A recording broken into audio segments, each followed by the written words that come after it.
আজকে আমার ডায়ালিসিস ছিল, তো এখন এই রাতের খাবার নিয়ে বসেছি। দেখুন, আজকে আমি ডালিয়া বানিয়েছি। ডালিয়াতে একটু আলু দিয়েছি আর একটু ঘি নিয়েছি। ঘিটা আমার ঘরে বানানো ঘি। আর তার সাথে নিয়েছি একটু পাঁপড় ভাজা।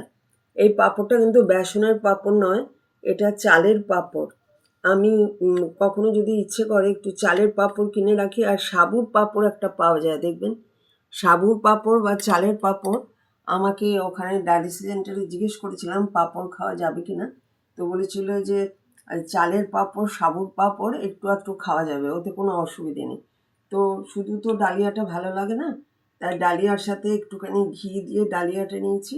আর তার সাথে নিয়েছি এই যে চালের পাঁপড় ভাজা। কেমন লাগলো আমার রাতের ডিনারটা জানাবেন।